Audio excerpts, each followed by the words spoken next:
Hello. I had some connection issues just then, so this is my new iPhone, so that's probably the reason why. So I'm just double checking. Everything seems all good to roll. I'm Beth Luscombe from Access Paranormal, and this is I Want to Know. And today's topic, or this week's topic, is should I take every paranormal activity inquiry, and if not, why? Now, I think as investigators we can feel very obliged to take on every case. And taking on a case generally for us means going from interviews right through to an actual investigation. And I know there's a lot of pressure to be able to want to help everybody, but we do give up our time. We do give a lot of our time up, and we do actually put clients in a position where they have to not give up their home per se, but they do end up being at the location when they're investigating and then having to step out and let investigators go in for overnight, and generally private cases should be something where it's not just one investigation, it should be multiple investigations over a certain amount of time. So we do feel the pressure with that. So, and generally those inquiries do come through. For me, it's social media. I get a lot of case inquiries through social media. Emails, they can come through with phone calls, friends, referrals as well. That's a whole other ball game. That's probably another I want to know right there. And I have it's probably only about maybe 9 questions I've got, but I've actually got a contact form on my website, and I highly recommend this as a tip because it does 2 things. Firstly, one, it actually actually draws out the information I need in order to ascertain whether or not I'm going to move forward with contacting somebody and getting more information and going into a case. It also actually almost forces a person to give that information a little bit, if you must admit. All fields need to be filled out, but it actually encourages them to fill it out. And if people are really just wanting a bit of advice, they won't fill it out. They won't actually fill it out. Hello, everybody. Hey, Amy. Oh, hey, Sebnem. Oh, Sebnem, bless her. So they will fill it out. So I tend to do that as a great way of being able to not weed out people who don't want help, but people who don't want a certain level of help. Advice, more than happy to help with. And those, are now coming through more so through Facebook messages, but having a really good contact form on your website's a really good way to put a bit of a gate in there and actually have those quality leads come through, people who are actually willing to put in the detail with that kind of stuff. Hey Tina, how are you, sweetie? So generally that's where they're coming through social media. It's also one thing to keep in mind is people's intentions as well, and a lot of people have great intentions, but not everybody has the same. I generally find, from my experience, it's been one of 3 reasons why people tend to contact you for a case inquiry. Hey, Damien, how are you, mate?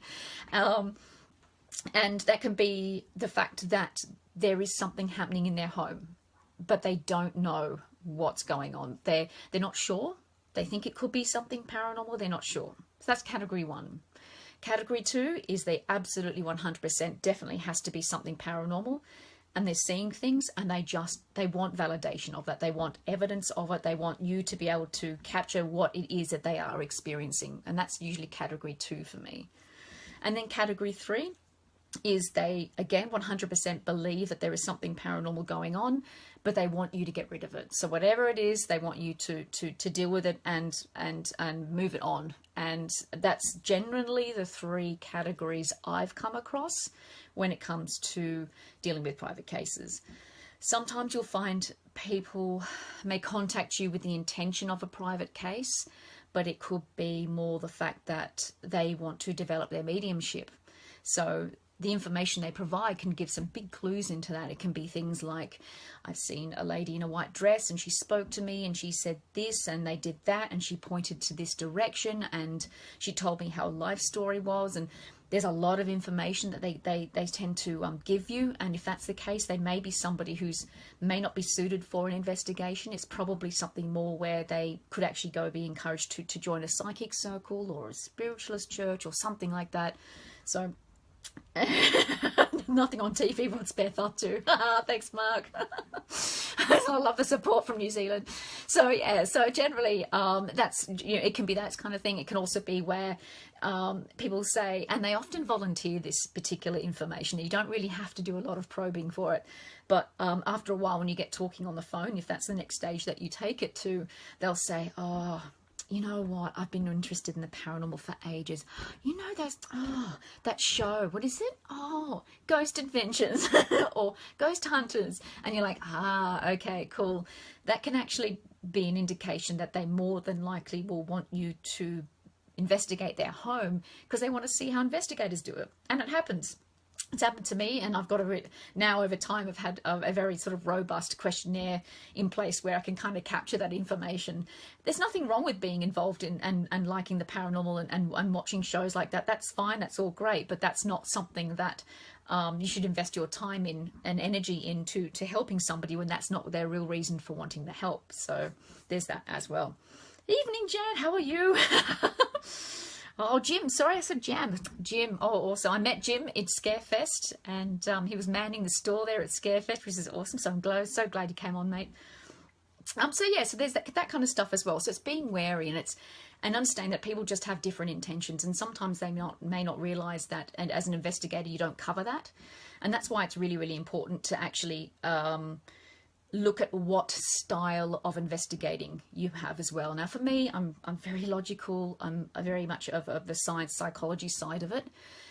So somebody who approaches me for a case may say, look, you know what, it could be category 3. I have something happening in my home. I 100% believe this and I want it gone. Well, that doesn't fit my style. That's not something I would be able to help with. So I will refer them on. It could be something else where someone's like, you know, I'm not really sure what's going on. I think it might be this, I think it might be that. And approaching somebody who's very into, say, for instance, very spiritual side. And they're like, well, you know, we can come in and try and talk to the spirits. Like, well, actually, no, I don't really know if there is something there. I just want to know what is there. So sometimes the fit doesn't work. And that's okay to say no as well. And being able to pass that on to, hey, Shane, how you going? Oh, Karen, hi. Oh, it's lovely seeing everybody. Hello, Elaine. So, yeah, that could be also another reason as to why, you know, making sure your intent and making sure you know your style as an investigator and your questionnaires as well. So if you've got a good questionnaire that's based on your style, you'll be able to pick that up as well. Also, taking on a query or exploring further in a query doesn't necessarily mean you're going to investigate with them too. So it's okay where, say, for instance, an email can come through and you're like, oh, this could be interesting. They've answered a few questions and you've asked a bit more, and then you actually get to the point where you say, all right, I've had the email. Is it a yes, no?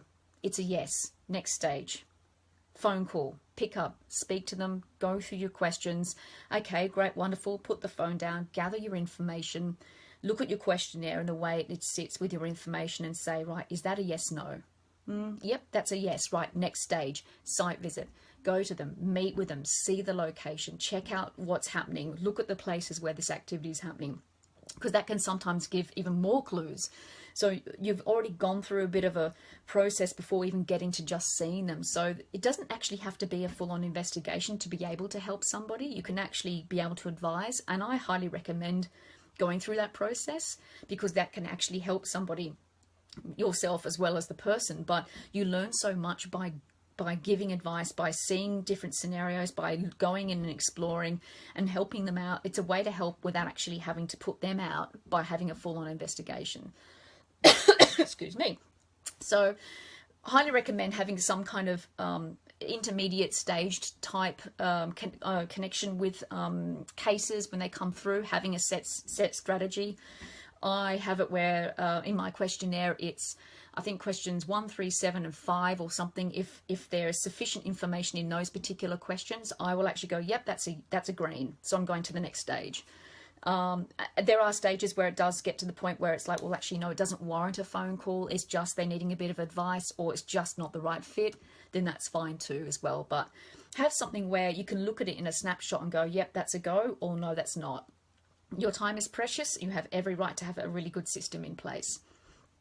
Also, with the information that you do get through, make sure you look at actually what's not being said. and I found this out the hard way so many times.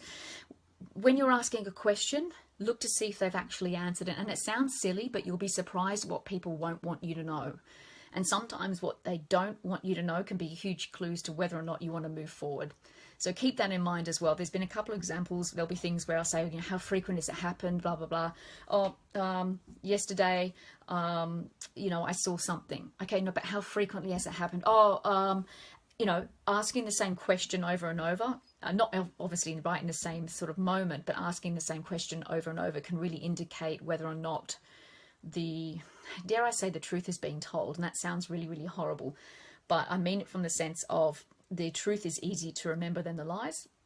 And people may not want you to know certain things, that's fine too, but you need to also deal with the truth of the situation for you to move forward and help. So ask the same question at certain times. So if it's an email, ask the question. If it's a phone call, ask a couple of the same questions that you asked before. If it's if you're meeting with them, ask them a couple of the same questions like you did before. And bit by bit, you'll actually start to see if the information does match up and if they actually are telling the truth, because if they're not, the story will vary considerably and you'll know the difference. So there's that as well. So really, really interesting. Totally, as I said, get really good questionnaires when it comes to private cases. It can really, really help.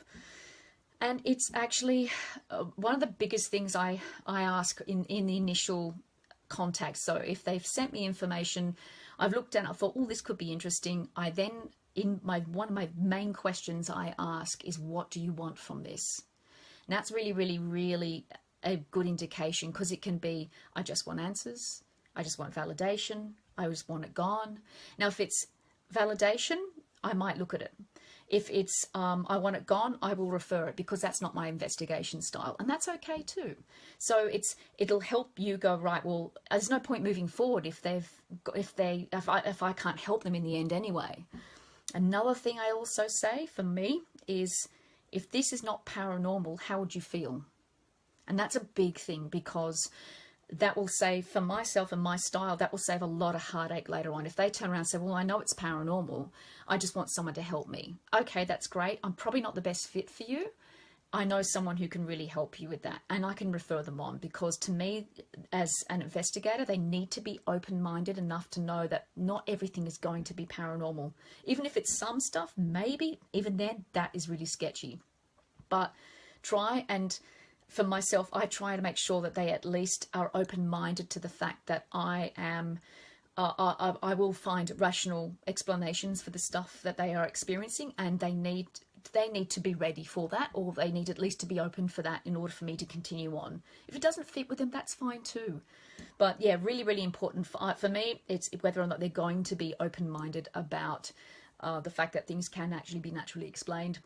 Again, not everything straight away. Some things will, some things won't. So really important thing for you to remember also, if that's something that you want to move through and investigate with that particular style as well. So it's okay to say no. Totally okay to say no. We give up our time. We give up we know most of us work. It's a free service. Just because it's a free service doesn't mean we have to be there for everybody. We can't be there for everybody, and that's okay. Having a good network of other investigators you can refer cases to as well is really good. If you're based in Australia and you're a bit stuck, you know, flag me down. I've got a really good handle on who investigates how and what style, not just teams as well. And I know them all around Australia too, so let me know. But having that also yourself, I highly encourage. There's great Facebook pages where you can post information if you need help. And also do a bit of research yourself as well if you really want to as well. And it's a good way to build up networks. But honestly, it's okay to say no. It's okay to put boundaries in as well. As I said, we give up our free time. We invest a lot of our money as well. And also an investigation for a client, like I mentioned earlier, is a huge, not hurdle per se, but more so, you know, you're kicking them out of their home, essentially. Although I do recommend that they are there with you. I highly recommend that. I don't think you should ever do an investigation without actually having one person from the actual location not with you.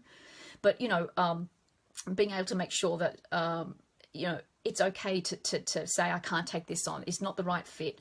The person hasn't have the right intentions. I personally, again, and I'll always say it, I highly recommend investigators attend a mental health first aid course, because that can really give some great insight into cases inquiries that can come in, and that can be the case as well, and also how to deal with that too. Generally, it's actually referring, if there's something that they are talking about and you're starting to indicate it could actually be something physical or possibly mental, suggesting they go see a health professional. There's nothing wrong with that. You want them to be able to check everything out first before even paranormal is looked at. And that's not a sign of being rude at all. It's a sign of actually caring and duty of care. We're not health professionals, and that should be left to the health professionals. So by all means, having a really good screening process. Don't be afraid to say no. Don't be afraid to pass on a case if it doesn't fit. And also and that gives you a really good foundation to give your time to something that is actually going to help benefit somebody as well. So hopefully you got a lot out of today's session. I hope, let me know with the comments below. I'll go through the comments as well too. So, and I'll post links to mental health first aid as well for the UK, the US, and also Australia. But thank you so